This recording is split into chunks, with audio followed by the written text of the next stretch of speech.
You can read it. Yes, sir. Yes, sir. Isaiah 56:1. Thus saith the Lord, keep ye judgment and do justice, for my salvation is near to come, and my righteousness to be revealed. Blessed is the man that doeth this, and the Son of Man that layeth hold on it, that keepeth the Sabbath from polluting it, and keepeth his hand from doing any evil. Read that again.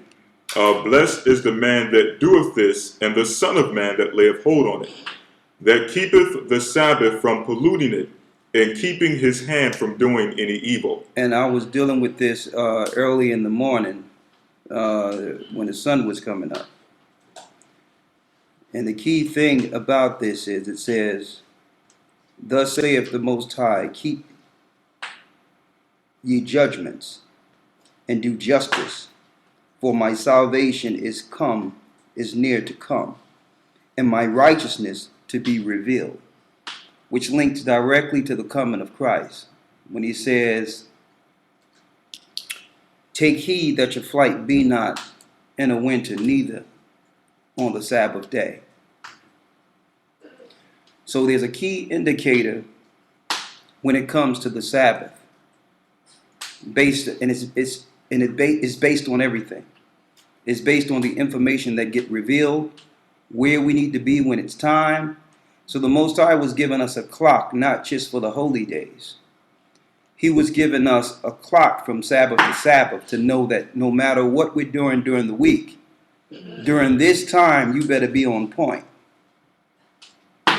Between this time and this time, you must be totally linked to me, because that's when it's going to happen. Don't forget, in Matthew 23, it said, when the disciples asked Christ, what shall be the signs of thy coming and the end of the world? That Sabbath was in the 24th chapter. Pray that your flight be not in the winter, neither on the Sabbath day. So he was telling us that flight is more so, is deeper than make sure you're not running like in 70 AD when we had to flee and they came against us in the winter and knew that we had a law not to fight on the Sabbath. So the enemy always came at us on the Sabbath, knowing that we couldn't fight. That flight actually means away from the Most High's commands for those that's in Christ. We can't be away from our duty on the Sabbaths. We can't. Grace is one thing. Grace is when the law can apply. But if brothers and sisters and all of us have been given grace to be able to make our choices on the Sabbath, then there's no more grace. If you have a choice, then we follow what's written. You understand? Grace only applies when we can't follow what's written. Listen to what it says. Thus saith the Most High, keep your judgment. Keep ye judgment and do justice. What do we link to all this? For my salvation is near to come. This is Christ on his way. And my righteousness to be revealed. Blessed is the man that doeth this, and the Son of Man had laid hold on it, that keepeth the Sabbath from polluting it, and keep his hand from doing any evil. Right? Now listen to this here. Read. Verse 3. Neither let the son of the stranger that have joined himself to the Most High speak. And that's speaking of Gentiles.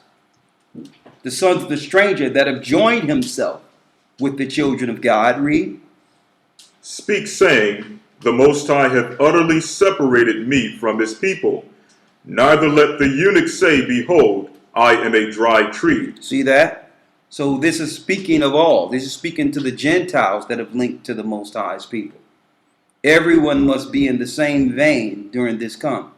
Right? Speaking of his Sabbath, read. Verse 4.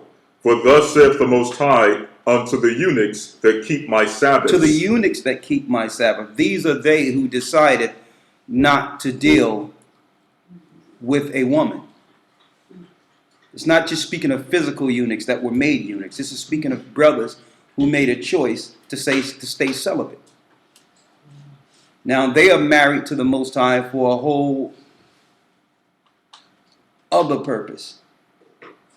Right? Read. For thus saith the Lord unto the eunuchs that keep my Sabbaths, and choose the things that please me. Read that again.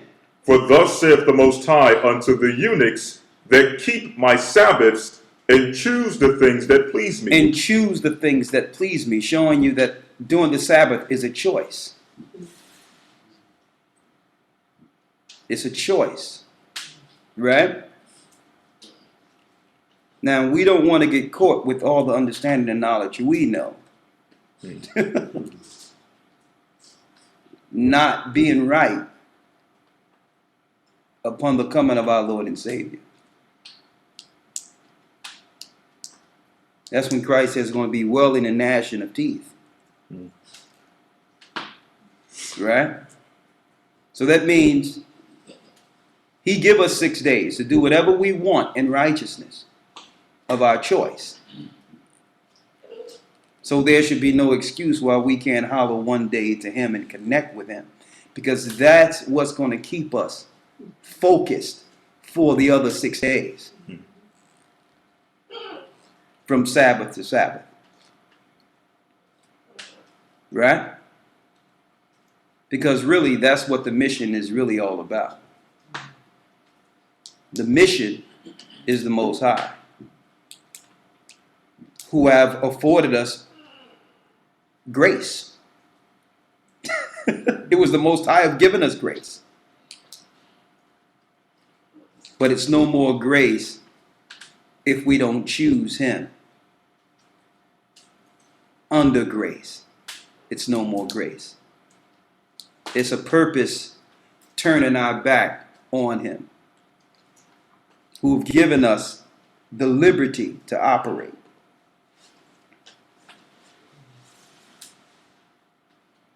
Read.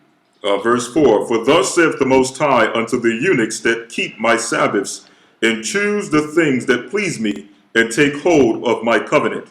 Even unto them will I give in mine house, and within my walls, a place and a name, better than of sons and of daughters. See that? That's the house Christ went to prepare for us. His covenant is the Sabbath. That's the agreement he made with mankind in the beginning. That's his covenant. During this time, all of the heavens are quiet, reverencing the Most High during this time. And those that are doing the same is linked to the Spirit and receive revelation and understanding on how to operate in our realm. It's sort of like having a direct connection to the heavens to receive everything. And I'm going to tell you, the majority of what the Most High have given us, and information and teachings and all that, was based, all the key information that came out that let us know what we needed to do came on the Sabbath day. All of it.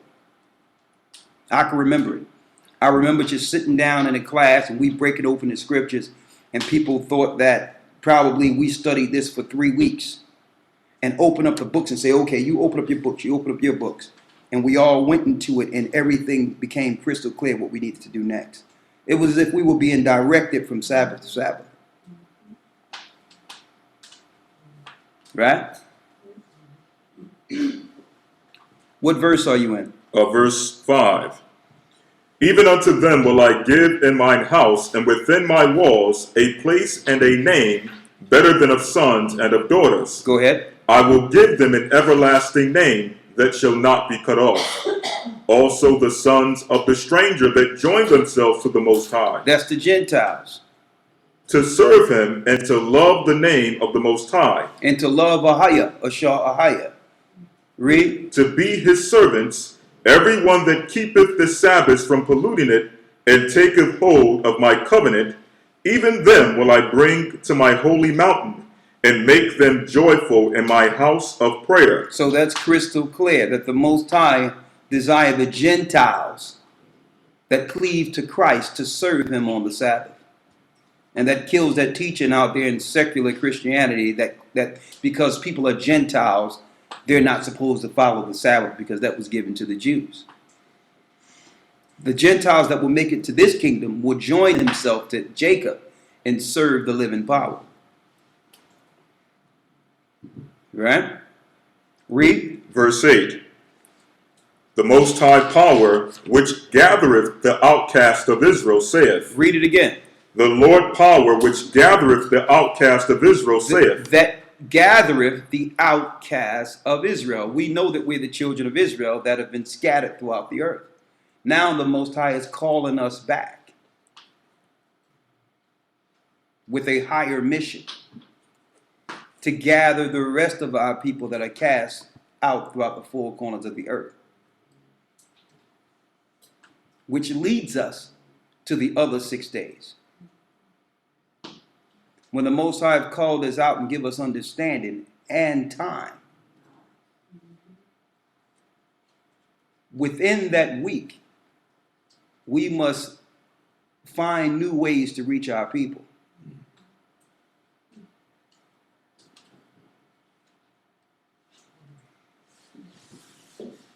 Even if we don't have the physical wherewithal to go to the people based on what our office is at any particular time, we still have the mind to get things going, to establish things, to operate together in ways in which we can bring forth information and awaken our people in other areas, in other ways, as a brain trust. So there's always something we can be doing outside of dealing within ourselves. Right? Read. Verse 8. The Most High power, which gathereth the outcast of Israel, saith, Yet will I gather others to him beside those that are gathered unto him. He will gather others to him that's not gathered to him. Read. Verse 9. All ye beasts of the field come to devour, yea, all ye beasts in the forest. His watchmen are blind. They are all ignorant. They are all dumb dogs. They cannot bark, sleeping, lying down, loving to slumber. It's speaking of the leaders who know the truth, who know better. They're lying down, just sitting, just chilling. No. Like the majority of preachers out there today who choose to not deal with reality and the truth. That they will put in a position to bring again the children of God and to identify them and bring them back to the fold. Read. Verse 11. Yea, they are greedy dogs which can never have enough. They are shepherds that cannot understand. They all look to their own way. They all look to their own way. Read. Every one for his gain from his quarter.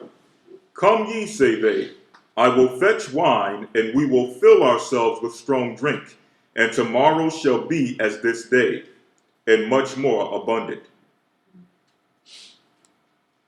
Exactly. So the focus can go into rioting and partying and all the other stuff. But really the mission is what? To gather the children of God. So that's why the Most High said, remember the Sabbath and to keep it holy. They shift the Sabbath to Sunday so that the majority of people can think that they were doing what's right, partying and doing everything else on the Sabbath day. So that the whole world can profane the Sabbath and get drunk and partying during the time that Christ will return. And that's why Christ says, that's why it tells us in the epistles, we can't be caught as a thief. He's coming as a thief in the night. It's not that we don't know that he's coming and don't know how to prepare. A thief is going to come, okay? And he's going to come at a time that he told you he would come. That's the difference. Usually a thief is not going to tell you. But Christ says, what? Pray that your flight be not on the Sabbath, in the winter, neither on the Sabbath day. He gave us a clue. So there's no reason for us to be caught out as a thief in the night, by a thief in the night. But the majority of people will be caught as a thief, have come to their home. Why? Because the whole system has programmed them to believe that Sunday is the Sabbath day, when there is something very, very, very highly spiritual about this Sabbath. Highly spiritual. And I thought about it because so many people ask, well, what can I do? What shouldn't I do on the Sabbath? They keep on asking questions, how do I serve the Sabbath? Or can I do this or can I do that? The key thing is, if you think that it's something you shouldn't do, don't do it. Don't even ask a question about it. Just don't do it. Okay? Why? Because someone's liberty or grace is not the same as yours. And you don't know if they're operating in a liberty and they can't do certain things. So we have to stop this thing where we do certain things because we see other people doing it. The whole thing is, the whole point of the Sabbath is to connect to the Most High. That's the point. And to stay in fellowship one amongst another during that period, so that we're not caught as a thief. That's the key thing. You got some more on that? That's it. Okay. I wanted to put that out there. That to actually stay on track, to begin that track, starts there. Everything else falls in place. Remember the Sabbath, keep it holy. From Sabbath to Sabbath, holy day to holy day, from year to year. If we do that, at least we know that we're in the right place with the Most High in the time that He's connecting with us. From Sabbath to Sabbath, from holy day to holy day, from year to year. So it's not too much to keep things snapped in order. It always starts with that. If we're doing that, we know that we're in the proper place with the Most High. So if we have liberty and grace to operate, and the Most High have afforded that to us, where we can choose when and how we do things, we don't choose it on the Sabbath day. We don't choose it on a holy day. Okay? We remember the Sabbath and always understand that it was the Most High who have afforded us the liberty to operate, to make choices.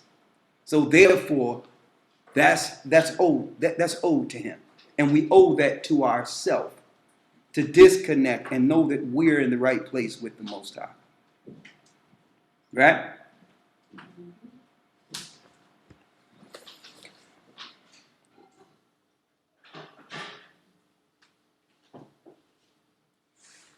Any questions? No?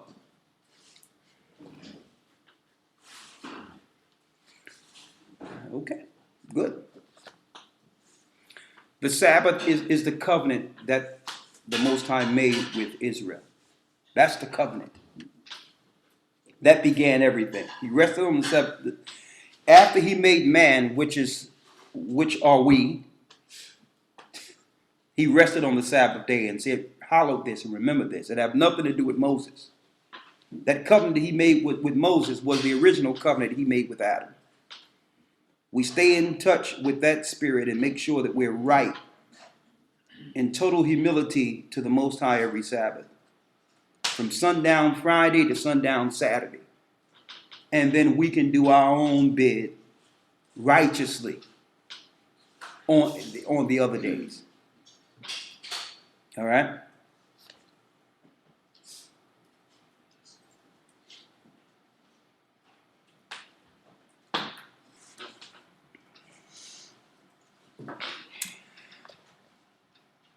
I notice out there that there's a lot of talk about prisons, about the unjust prison system. Let's go there real quick.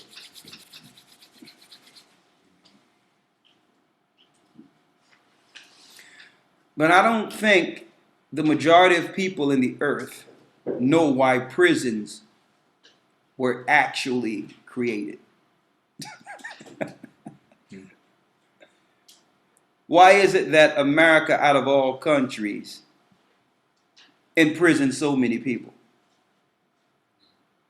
Why? Now, I'm just going to open it up. Just give me your opinion on why. Let's just, even though it's happening all over the earth right now. Just anybody, I'm going to just open it up, brothers, sisters, whatever, we just having a conversation. Why do you think America imprisoned so many people? That's where Judah is. That's where Judah is. Hey, I'll tell you what, but hey, that's key. But hey, Benjamin and Levi and Ephraim and the rest of them is catching it too. Absolutely. Yes. Over in those prisons. Yeah, that's right. And I'll tell you what, a lot of people that are, there's a small percentage, even though there's a small population, a small percentage of the white people are being in prison. So I'm going to hit you with this. Why are they being in prison? Just a small percent. Is it probably to stop people that are able to think outside of the box and operate by the Spirit? Is to restrict them? You are on it. Mm-hmm. She's on it. They need a place to hold those that think outside the box. The reason why these people are deemed criminals is because they understand the law is unfair. That's just on one part. Now keep in mind that when the government wants to control a neighborhood or whatever, the CIA or the government go and make a deal with one of the prisoners and say, listen, we got this new drug we want to peddle. I'm going to let you out. Why do you think they go to the prisoners to do their bid in the neighborhoods? These people that are being in prison are different than those who are being controlled. You understand? They see the law and understand, just like those that have made the law, how to manipulate it and get around it. Because the law itself is what? A prison. Don't forget, laws put barriers on and restrictions on what one can do. Right? But there's something deeper. That was a good one, sister. What else? Why is there so many prisons in America? Why, what good is arresting almost a quarter, a third to a quarter of your whole population? Why is it leading now to them with fusion centers, because they can't lock up enough, with institutions of schools that's now the prisons too, mental institutions which are prisons? Why? Come on. Is it to contain like the warriors? to contain the warriors. The ones that would actually lead out. People, to some degree, that's a good point, to actually quell those with warrior spirits. That if they joined together, you would have a mighty physical army. And I'll tell you what, that's true. But there's something else. It's become almost like a big business because they have to have, in order for them to make money, they have to have a certain number of people within the prison system as well. They have to have a certain number of people within the prison system that works for free. Okay. But they have that already. The people outside the prison are doing that as well. When I say they have that already, whatever corporation you have that you're making $10, $20 an hour, $50 an hour, whatever the case is, you're still a prisoner, you're a slave. The difference is these people are not getting paid, but how much you think it costs a year to house a prisoner? 150 to 200. Exactly, so it evens out, it's the same thing. But why they're looking to imprison people at a high number now? Why everything is being criminalized? Come on. Is it to control the populace? It's almost like as a deterrent to the masses that this is the result of you going against our dictate. I'm going to put it, this is why. All of you are right.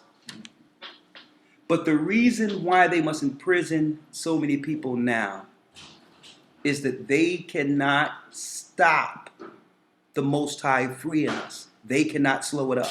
Too many people are waking up at one time. We're in a time of prophecy where you cannot just dumb the population down and think that's good enough to finish what they're trying to finish. They're on a schedule.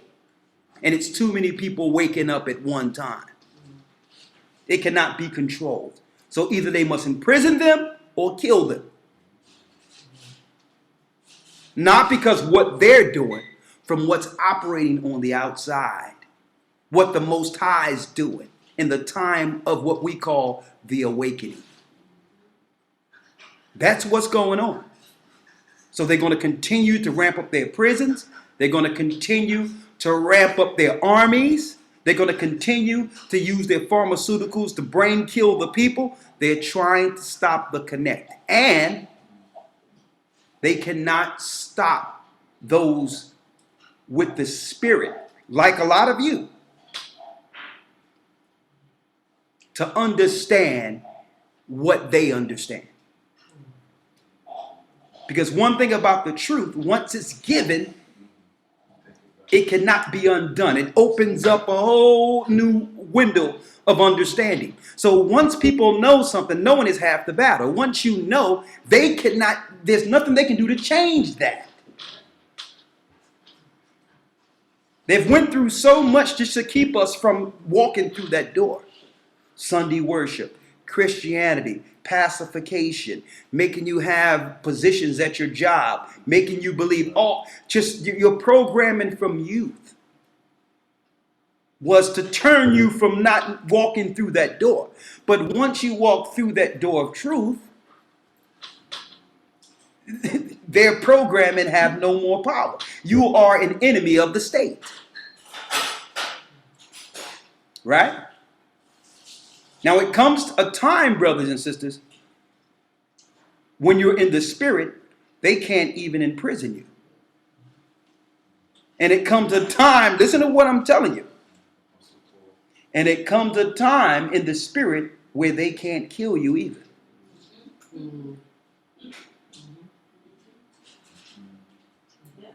What I mean by that, they tried to imprison the disciples. I'm going to go through it. The Most High opened up the prisons. They tried to throw John in prison. during the Roman Empire. And we know America is modern day Rome. They try to throw him in prison, and they couldn't do it because he would convert the whole prison. They overthrow the prison, and now you got warriors out there on the street teaching that Christ have come, that Israel will be delivered. And you can't beat them. They're together now, united under. See, one thing about prison, prison is even compartmentalized.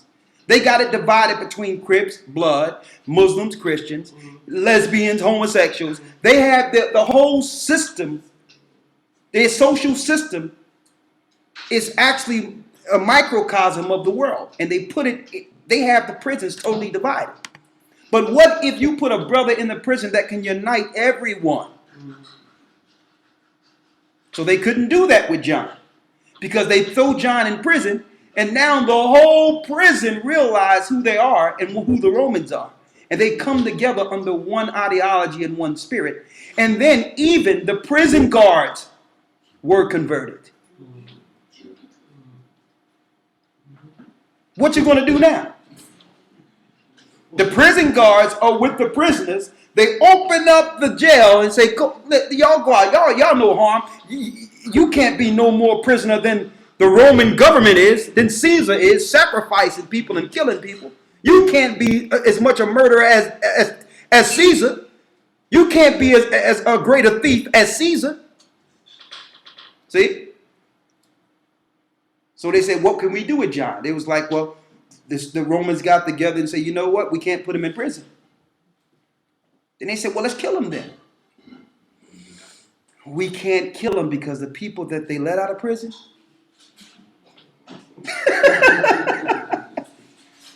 these are assassins. These are killers. These people, even though they are converted, they'll come after us. We're senators.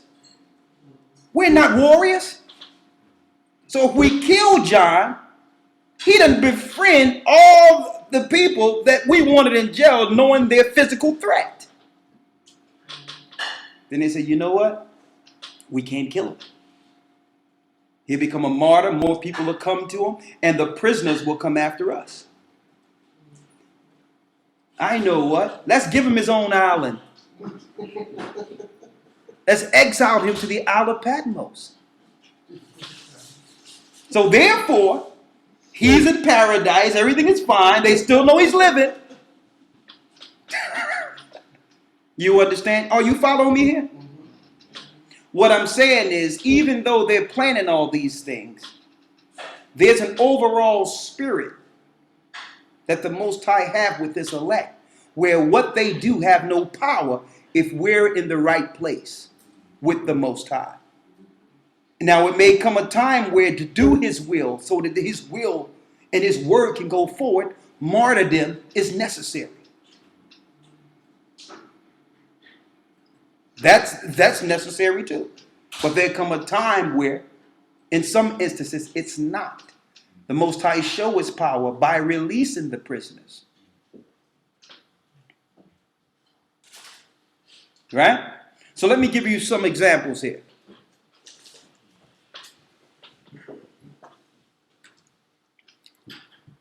Do me a favor, young man. Put a piece of that wood on the fire for me. Thank you. Just lay it up on there. Thank you. It's hot. Be careful, okay? You don't got to be scared of it. It's okay. Oh, my goodness. Where Mark at? It's okay. It's all right. I tell you what, dealing with that makes you understand that you got to be right. Because you don't want to be dealing with that for 1,000 years. That's heat.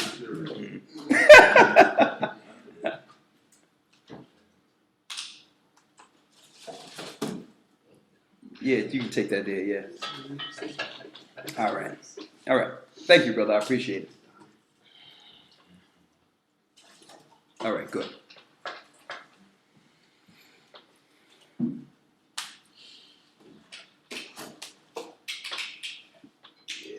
Good. Sorry about that, y'all. They just putting some wood on the fire here. Not to read this real quick. Yeah, go ahead. Revelation. I guess this is the scriptural answer to your question. Revelations 2:9-10. Here's the answer to the question of why so many people are placed in prison. Read. Revelations 2:9-10. Hold on one second. Uh-huh. Stop playing around with this.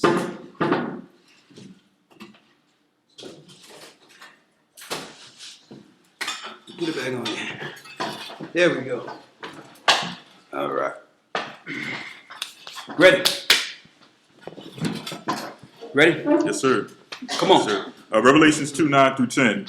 I know thy works in tribulation and poverty, but thou art rich. The Most High says he knows what it says in the Spirit, Christ, because Christ was sent to the Isle of Patmos to speak to John, to give him the revelation of what we would experience in our time. And you notice a lot of Christians out there don't deal with revelations. They don't want to deal with it literally for a reason. They think everything is allegory and mystery. But when you apply revelations literally, it comes totally into focus of what it's all about. Why was John exiled to the Isle of Patmos, the Roman Empire? Why did they want to separate him from society? He knew something that can disconnect him from the Roman imposition on our people. He knew the keys to release our people. So he was exiled. What people? The children of God that are scattered throughout the four corners of the earth. The revelation was for them of what this world power, the Roman imperialistic power, would orchestrate against us in the last days is revelations. Okay? Read. I know thy works in tribulation. He know our works, our tribulation. He know the hell we've been through. Read. And poverty. He know that we've been impoverished. Once a rich people. Once a powerful people. Read. But thou art rich. But we are rich. Now, we're not physically rich. But the Most High have already predestined our kingdom. Okay, everything that's prepared for us is prepared for us. We are rich. We just haven't received our inheritance yet. But thou art rich, read. And I know the blasphemy of them which say they are Jews. Now these are they who are behind the financial backing of these prisons. Now it's showing us in Revelations who would be backing our imprisonment. And I know the blasphemy who say they are Jews, read. And are not. And are not. But are the synagogue of Satan. But are the synagogue or the chief house of Satan. They are these who would institute Satan's rule on the earth against us. Against the prophets, against the disciples. Against those in Christ. They would be against Christ and Christ's people. Right? This is the revelation. Now listen to this. Verse 10. Fear none of those things which thou shalt suffer. Don't fear the things that those which say they are Jews and are not will do to you in the name of Rome, in the name of their father Satan. The Most High told us, don't fear their craft against us. Read. Behold, the devil shall cast some of you into prison. Now, is the devil coming out with a pitchfork and a tail throwing people in prison? No. It's speaking of those who say they are Jews and are not. They shall do what? The devil shall cast some of you into prison. Go ahead. That ye may be tried. So that we can be what? That ye may be tried. So a lot of us are being thrown in prison to be tried. To break our will. To have us serve their God. And that's what they were doing in the Roman Empire. They were trying to break our will. And if we didn't break, if we didn't acknowledge Caesar as our Lord and the government as our Lord, they did what? They threw us to the lions. They threw us in the arenas to fight bears, and they would make game of us if we denied Caesar as king. So if we stood up and say, no, Caesar's not king, Christ is our king, they would say, okay.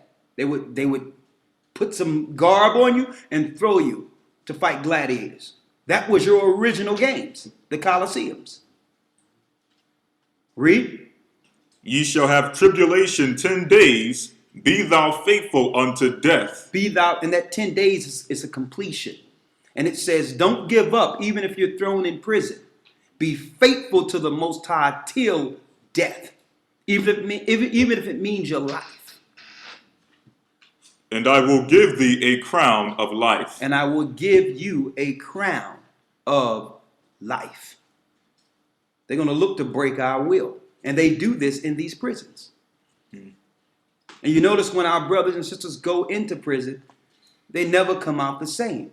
These are torture chambers. These are psychological chambers. These places, they look to mess you up and break your will. They claim prison is a place that they have made to do what? To adjust one to be a good citizen. Or what's the word they use? Rehabilitation. To rehabilitate you. To rehabilitate you. So it's more so mental what they're doing. It's to psychologically break you. It's not to make you an upstanding citizen within society, because the whole construct is unrighteous and deal with injustice. It's to break your will to think freely. That's what prisons are. It's torture chambers. In Rome, they were torture chambers. Let's give an example of what, and it's no surprise now that there's laws on the books now that says it's okay to torture.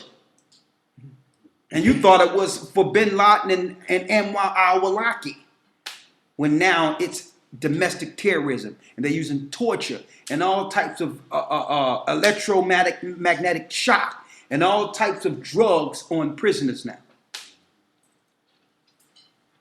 This was their plan from the beginning, not to just go against those who are unlawful,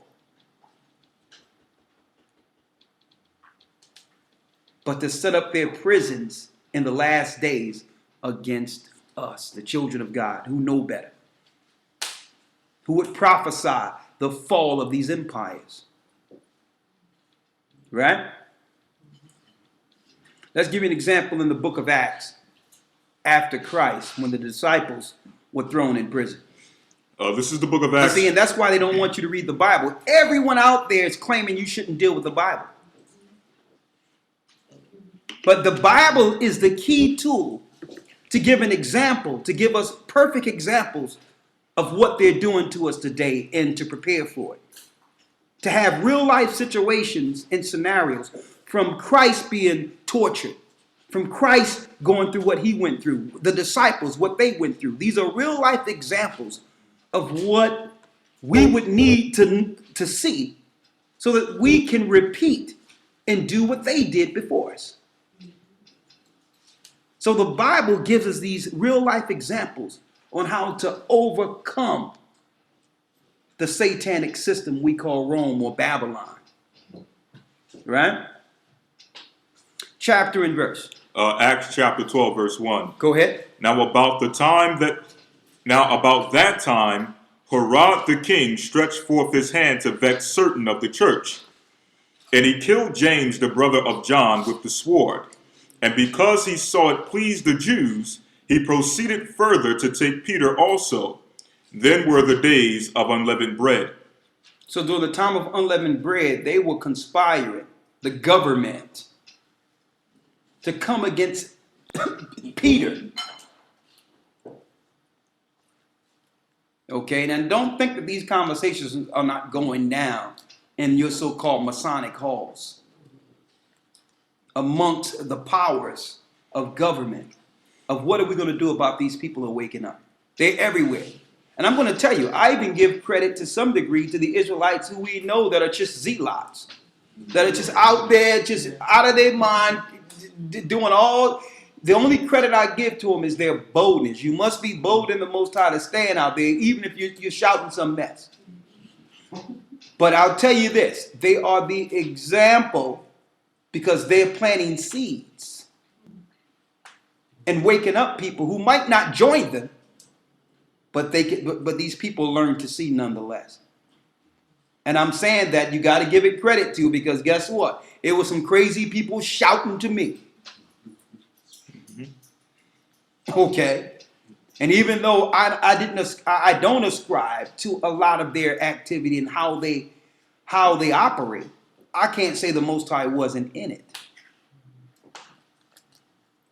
So there's a place for that. Okay? Because at least they're bold enough to stand out there and tell the truth and go home and eat a nice warm meal and be protected by the Most High and shout and curse people out next week and nothing happened to them. Okay, so hey, you have to give them credit, because we don't know what the Most High doing with them either. We may use a different tact in doing it, but a lot of them bringing truth nonetheless. Right? Now, of course, when you get aged and start understanding a few things, you start applying Christ in areas. Okay, I can teach this truth, but Christ says he sent us out like sheep among wolves. We must be wise as serpents, harmless as doves. We can't be harmful. We can't be harming people, and we can't be operating in an uncomely manner doing this work, knowing that the target is right here in the center of our forehead. We're the target. So we must be wise. So I can tell you the truth and smile with you. I can tell you. And the conversation with the Bible will tell you you're the devil. I can show you you're the devil. Read Revelations 2 and 9. I know thy works, thy tribulations and poverty, but thou art rich. I'm over blasphemy of them which say they are Jews and are not, but are the synagogue of Satan. Behold, the devil shall cast some of you into prison. Now, did I call you the devil? No. I'll shake your hand and I'll talk to you. And I'll tell you, yeah, you're wonderful. I mean, yeah, you're great. But the Bible is saying that you're the devil. You understand? So that's being wise as a serpent, harmless as a dove. Because they want you to be the one. Because there's laws on the books that if you say this, you are a criminal. Last I checked, no one have locked up a Bible yet. Well, are you saying this? That's why when we get on these radio shows, they try to, well, what are you saying? Brother, listen, don't try to get us, this is not between you and I. God said that he's going to read. This is what God said. Well, are you saying you homophobic? Leviticus 20 and 13. God said if you lie with mankind as you lie with a woman, you shall surely be put to death. See? Now let's go into the prison. But now they're going to make it illegal to hold a Bible soon. That's the next phase. What they call this? They call this religious extremist views. Religious intolerance. Huh? Religious intolerance. Yeah, religious intolerance. Right? What's another name they have for this? They're going to call it religious terrorism soon. You're a terrorist because you have, no, they call it extreme views. Now, that's all of us in this room. I know my views are very extreme because the Most High's views are extreme. Right? Christ's views were extreme.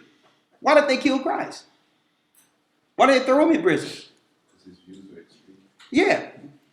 Because he said his kingdom is not of this world. That this kingdom will fall and he will build his kingdom in 3 days.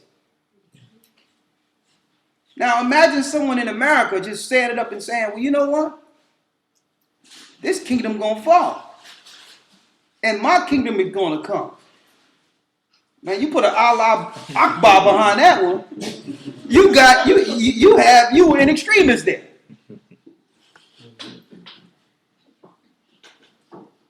That's how it works. He's talking about destroying America. This is the same. Let me tell you, there's nothing new under the sun. They were saying he's talking about destroying Rome. See? This is how they did it. When really we know in order for our kingdom to come, these empires must fall. It was prophesied in the book of Daniel. So Christ was only reiterating and quoting what was written in the Old Testament. That these empires are on a time stamp. They're on a schedule. There's going to come a time where they fall because they were not meant to be. Okay? They were only put in place to enslave us and to chastise us so that the Most High can build us for the next kingdom. So that a kingdom that will never fall. So we went through phases from one kingdom to the next. Okay? So we're just reiterating the obvious. There's no way these kingdoms can stand. Because the God of these kingdoms are who? The fallen one, Satan. These are his kingdoms. These are his kingdoms. Right? So let's see what happened in Rome. Verse 4. Go ahead. And when he had apprehended, Acts 12 and 4. And when he had apprehended him, he put him in prison and delivered him to 4 quaternions of soldiers to keep him, intending after Passover to bring him forth to the people.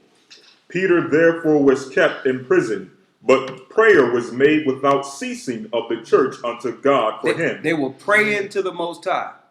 And this happened not too long ago. A brother was held. Say, man, all we can do is pray. And we prayed and we prayed and we prayed.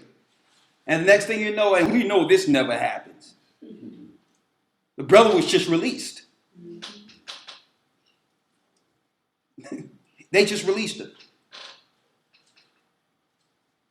Right? Read. Verse 6. And when Herod would have brought him forth, the same night Peter was sleeping, behold, between two soldiers, Salakia, bound with 2 chains, and the keepers before the door kept the prison. And behold, the angel of the Most High came upon him, and a light shined in the prison. And he smote Peter on the side and raised him up, saying, Arise up quickly. And his chains fell off from his hands. And the angel said unto him, Gird thyself and bind on thy sandals. And so he did. And he said unto him, Cast thy garment about thee and follow me. And he went out and followed him, and wist not that it was true, which was done by the angel, but thought he saw a vision. Verse 10. When they were past the first and second ward, they came unto the iron gate that leadeth unto the city, which opened to them of his own accord. And they went out and passed through one street, and forthwith the angel departed from him. And when Peter was come to himself, he said, Now I know of a surety that the Most High hath sent his angel, and hath delivered me out of the hand of Herod, and from all the expectation of the people of the Jews. So what happens here?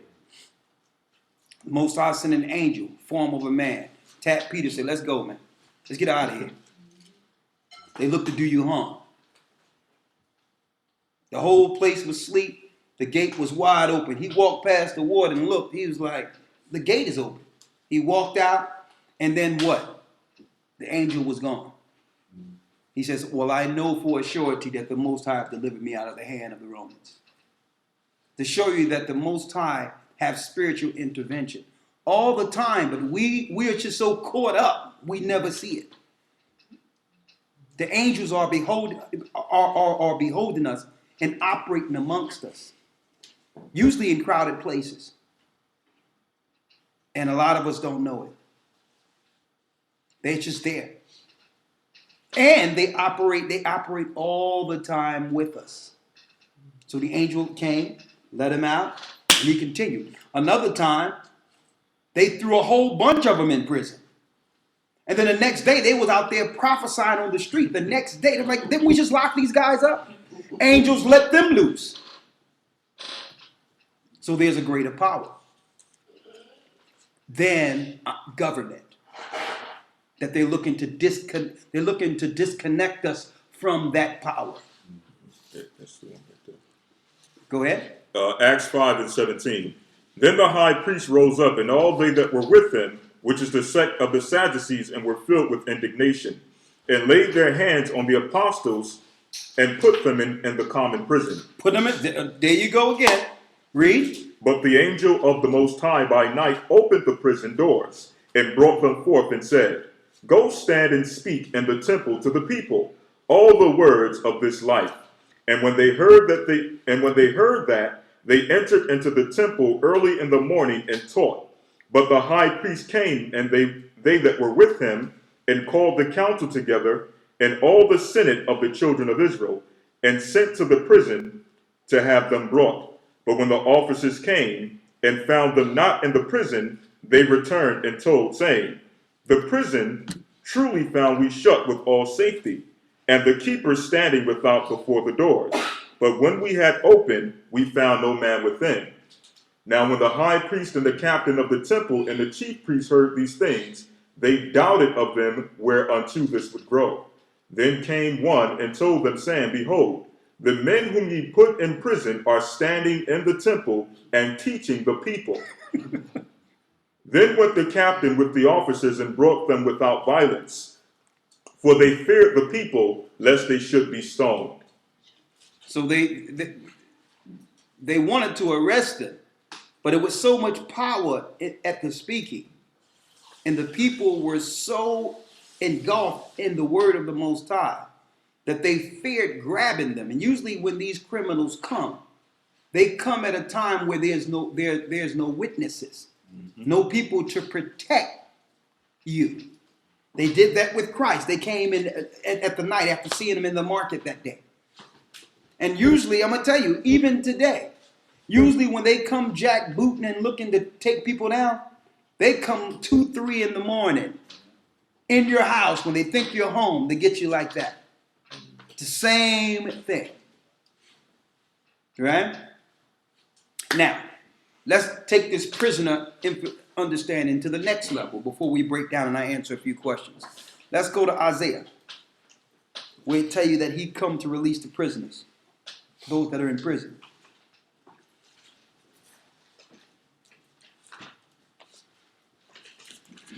Isaiah 61, right? There's a few of them, but I'll start there. All right, whatever you have is fine. Okay, I'll start at 49. Go ahead. Jump to 61. This is Isaiah, verse 49, chapter 49, verse 8. Go ahead. Thus saith the Most High, in an acceptable time have I heard thee, and in a day of salvation have I helped thee, and I will preserve thee, and give thee for a covenant of the people, to establish the earth, to cause to inherit the desolate heritages, that thou mayest say to the prisoners, Go forth. To them that are in darkness, show yourselves. They shall feed in the ways, and their pasture shall be in all high places. So the Most High is going to release the prisoners. It's including our countries that we've been imprisoned in. These Masonic cities that have been created to hold us and to program us to be slaves in their system. All right? And when I was in Babylon a few years ago, I said it many times that I thought about it. And the Most High showed me a few things concerning these prisons. There's going to come a time that they're going to go to a lot of these prisoners and give them an option to release them. And they started this with the so-called GPS that they put on their ankles, so that you can have house imprisonment, in which, as long as you're in the house or house arrest, they test the system back then. And I'm like, you know what? It's going to come a time where they're going to go to the prisoners and say, because, you know, we will allow you to leave and deal with your family and all that if you receive the mark of the beast. That's coming. That they're going to release people in prison. They're going to say that the prisons are too crowded and all that, and offer them the chip in prison. Now, what they did to acclimate the prisoners into it was first do house arrest and have releases with the ankle bracelet so that they can know that it's okay to be surveilled outside of a physical prison. But they're going to take it to the next level. if they haven't already. They're going to go to prisoners and say, well, listen, I'll let you loose, and you don't got to worry about that connection with your phone inside your house. The reason why you dealt with those things on your ankle is because the system could only, in your house, can only deal with a certain number of feet. If you go outside your house, then it would alarm us. But if you get this RFID chip, we can follow you everywhere. You don't have to be restricted to your home now. So that's coming. Something can be a long time ago. Say, listen, they're gonna say the prisons are overcrowded and all that, and they're gonna take this house arrest thing to the next level, and actually give them the RFID chip, which is so many things. It's deeper than a surveillance chip, like I was mentioning last week. It's medication. It's mind altering. It's everything they need to control a person in something as small as a grain of rice. It's mind altering, it's spiritual altering. It can cause you to go crazy and rage. They can control you. It's MK Ultra on steroids. Mm-hmm. They can get you to do anything they want you to do if they have this chip. That's going to happen very soon, if they haven't rolled it out already. Okay.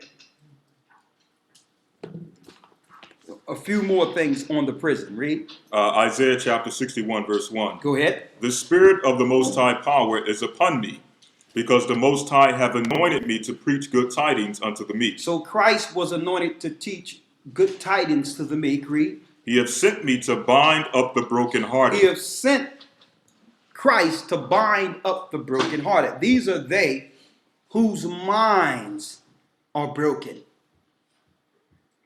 Okay, and this is what happens when one get the truth.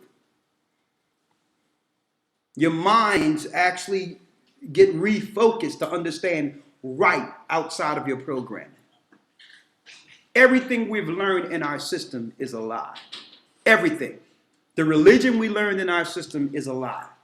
The history of the system we were raised in was a lie. It was not until we realized the truth that we began to understand that everything is a lie. That's what Christ did. He came to do what?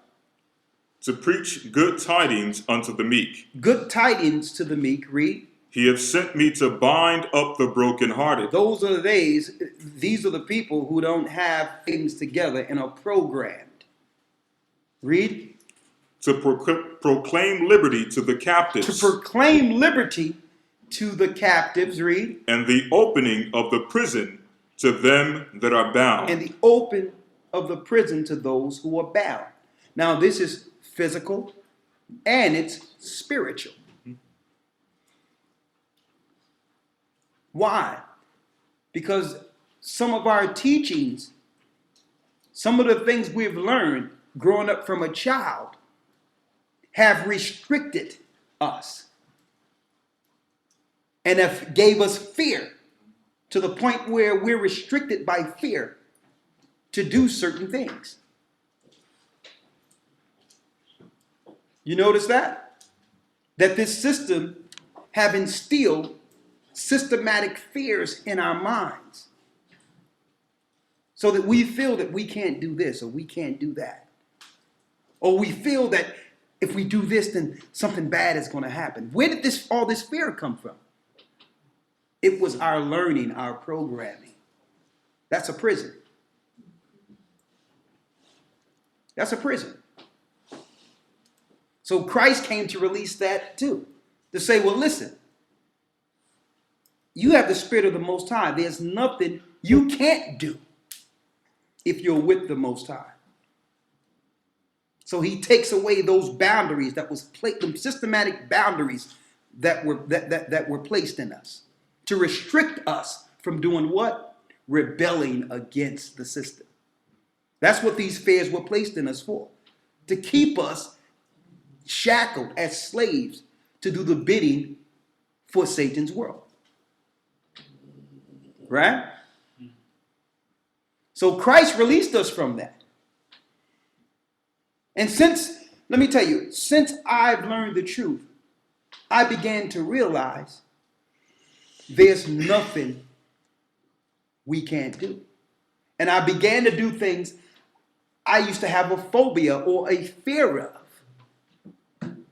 and became good at it. And it was like, man, I used to go to a carpenter for this. I used to go to this person for that. Because I thought that you had to learn a trade to do these things. Who taught us that? And I'm speaking just on the physical level. We can do anything we want to do. We were told that we couldn't build this, or we have to go to this person and pay this person for this or do that. We were told that. But with Christ, we can do anything. There's no restrictions. That's what I've learned. So that prison, that spiritual prison, we've been released from. Okay? Read. Verse 2. To proclaim liberty, or to proclaim the acceptable year of the Most High. To proclaim the acceptable year of the Most High. So we know that was the coming of Christ, right? Mm-hmm. The acceptable year of the Most High. Read. And the day of vengeance of our God. And the day of vengeance of our God. So the Most High will have vengeance on those who have imprisoned us. They need prisons to keep the children of Israel from realizing our true purpose. They need prisons.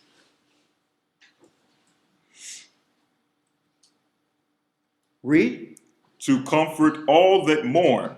To comfort all that mourn. Verse 3. To appoint unto them that mourn in Zion, to give unto them beauty for ashes, the oil of joy for mourning, the garment of praise for the spirit of heaviness, that they might be called the trees of righteousness, the planting of the Lord, that he might be glorified. And they shall build the old waste, they shall raise up the former desolations. So this is what happens when we're released from prison, brothers and sisters. We shall do what? And they shall build the old waste. We shall build the old waste, which is our place. We're going back. Read. They shall raise up the former desolations. We shall raise Israel again. See, if you can be released from your prison, that your Masonic prison that was set up to keep us mentally enslaved, you desire to build your own construct, your own city that's waste. See, this is what they feared. Because what? You take us away, then who's going to continue building your system? Where's your slaves? So when I started examining this whole prison thing, I said, you know what? This is key, because this is our purpose. Christ says we must choose, because we can't, either we're serving one God or the other. Either we're building their system or we're building ours. So once we are released from our prison, then what's the mission? That gives us our purpose. And that's why some of us may feel lost or feel they don't understand, because if you've been taken from a purpose and not doing anything towards a purpose, you're lost. At least in the world and in prison, I understood what to do. Now you get released from prison, because in prison they say, okay, this is what you do. You wake up, you go to the mess hall, you go here, you license plates, you clean the hallway, you clean the urinals, you do this, you do the laundry. You notice they keep you working in prison. They have to give you a purpose. Or what? You would think about overrunning the place, right? So I'm showing you how we apply this to the truth. The whole thing is, once we're released from prison, we lose it because We don't understand what to do with all this time and all what we have because we were institutionalized. Okay, we can't celebrate Christmas. We can't go Sunday worship. We can't sing in the choir no more. We can't do this. We can't. Do you understand? So these are the things that kept us busy. But to realize that there's a purpose after we're released, that's when we come to the fullness of being a child of Israel, of understanding this is our purpose. This is what I need to do to get my place in the kingdom with this time. I've been released. Okay. But what am I to do now? Because Christ says he would release the prisoners. Okay, I know I'm the truth. I know I'm Israel. I know what the empire is going to fall. I know we're next. Now it's given us our purpose. Christ released us for a purpose. Right? You with me? Gone. Read. This is verse 5. And strangers shall stand and feed your flocks. Strangers shall stand and feed our flocks. Read. And the sons of the alien shall be your plowmen and your vine dressers. Go ahead. But ye shall be named the priest of the Lord. We will be named the priest of the Most High. That's our purpose. That's our place. Now, in order to be priests, we must rehearse the righteous act and operate as priests. That's our operation. Right? It starts now. It's not as if we're going to wait for Christ and say, okay, you're a priest. Okay, I'm going to make you a priest. No, we're being made now. So whatever we're doing here is our function in the kingdom. Now think about it. Now, if you're not doing anything, then there's no place. Okay? You either serving one master or the other.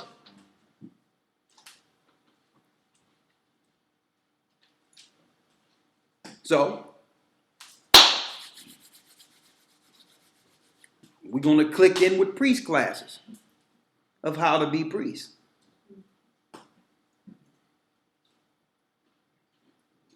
How to be regal and be established to operate among men as a man of honor. It starts with our everyday action in rehearsing the righteous acts. How we operate, how we dress, how we talk, how we interact with others.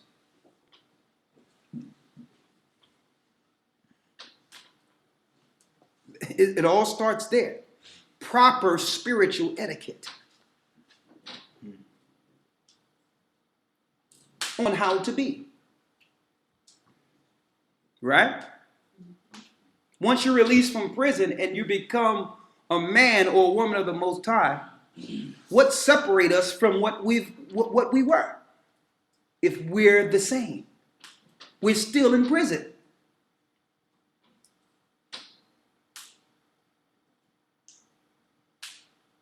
Right? Read. But ye shall be named, this is verse 6, but ye shall be named the priest of the Lord. Men shall call you ministers of our God. Men shall call you ministers of the Most High. Read. Ye shall eat the riches of the Gentiles, and in their glory shall ye boast yourselves. For your shame ye shall have double. For each thing we were ashamed of, we will have double honor. So that's the reward, the promise from our Father.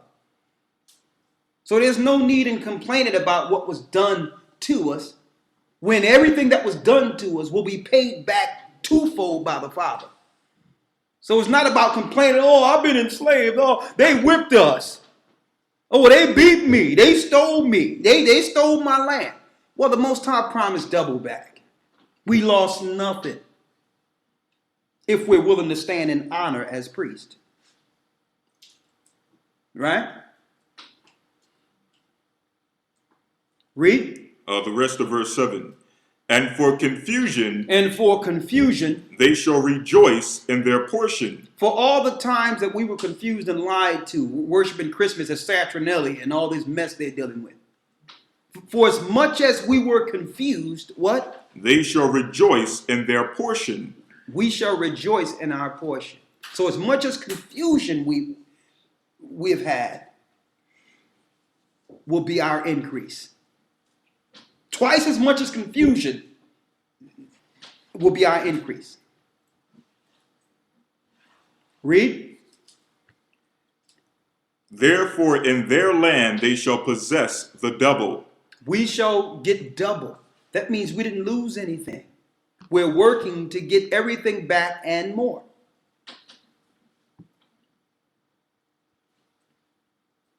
This prison planet was our testing ground, our learning ground for our kingdom to come.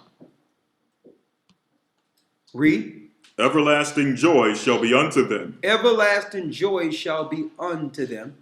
Verse 8. For I, the Lord, love judgment. I hate robbery for burnt offering.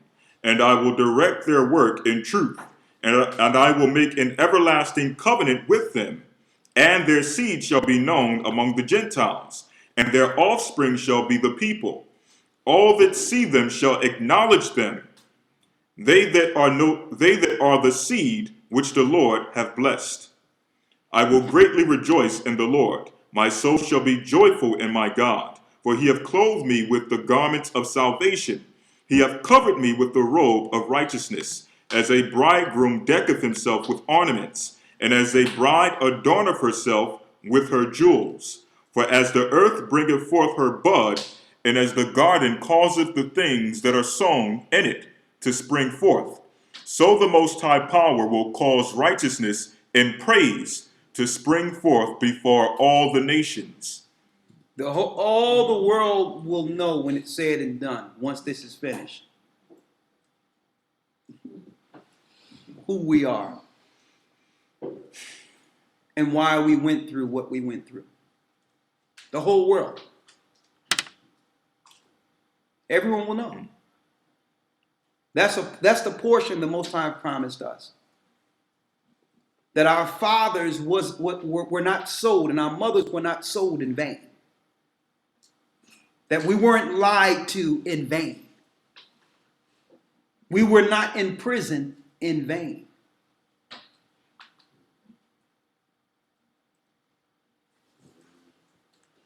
That's our reward. And we're on the cusp of that reward.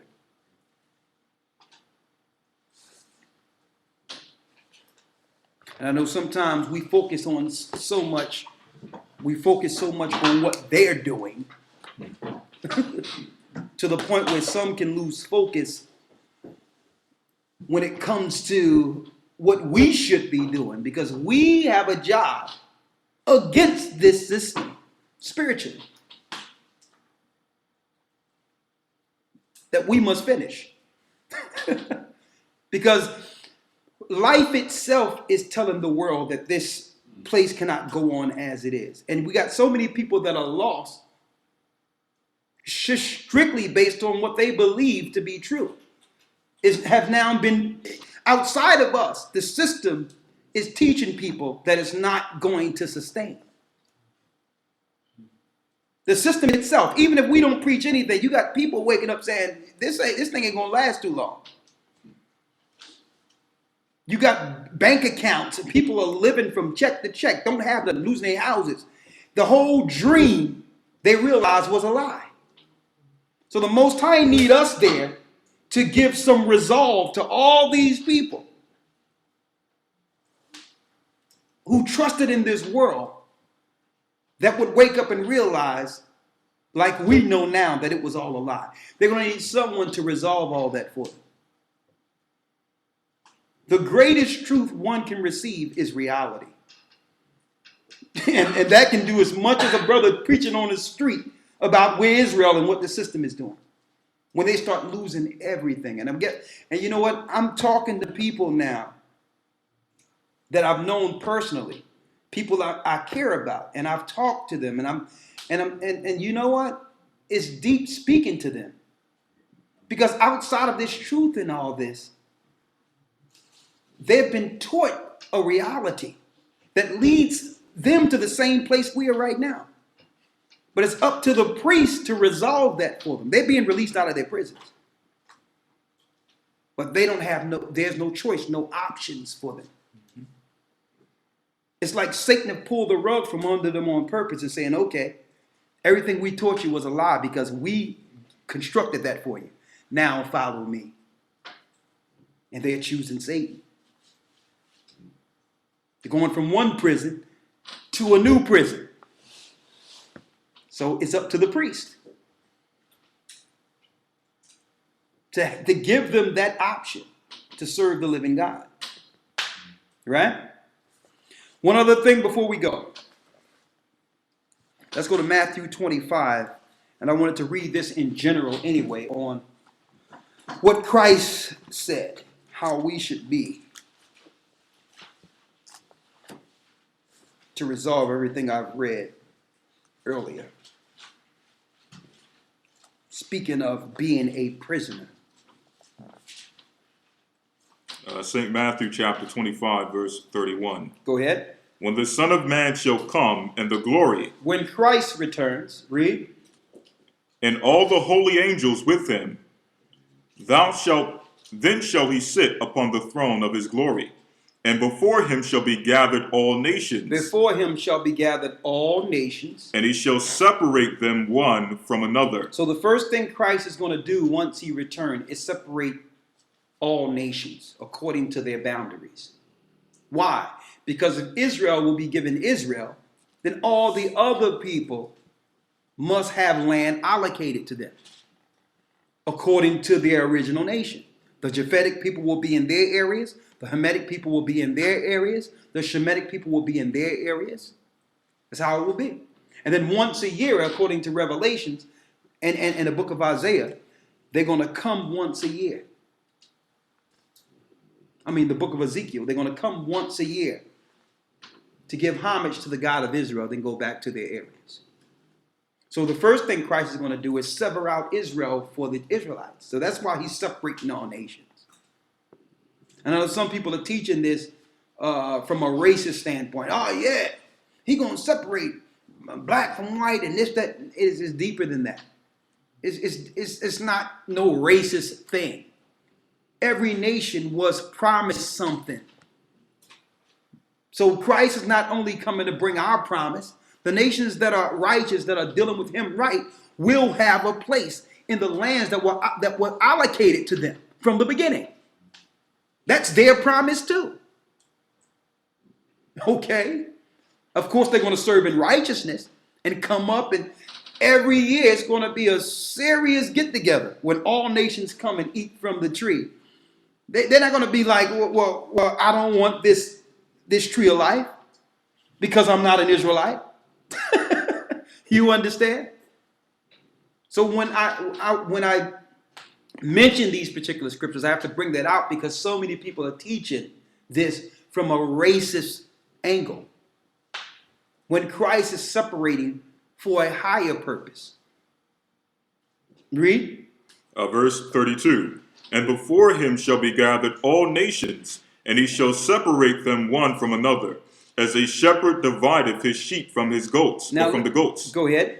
And he shall set the sheep on the right hand, He shall set the sheep on the right hand, but the goats on the left. the goats on the left. Read. Then shall the king say unto them on his right hand, Come ye blessed of my Father, inherit the kingdom prepared for you from the foundation of the world. Go ahead. For I was an hungered, and ye gave me meat. Now this is out of all nations. Christ was a hungry, and ye gave me meat. and we gave Christ meat. Read. I was thirsty, I was thirsty, and ye gave me drink. and you gave me drink. I was a stranger, I was a stranger, and ye took me in. and you took me in. Naked, and Naked, ye clothed me. and ye clothed me. I was sick, I was sick, and ye visited and me. you visited me. I was in prison, I was in prison, and ye came unto me. and you came unto me. Then shall the righteous answer him, saying, Lord, when saw we thee in hunger, and Christ, when did you see us hungry? fed thee, or thirsty, When did we see you hungry and fed you? Read. or thirsty, and gave thee drink? When did we see you thirsty and gave you drink? When saw we thee a stranger, and took thee in? When we seen you a stranger, which means outside of my family, but took you in anyway?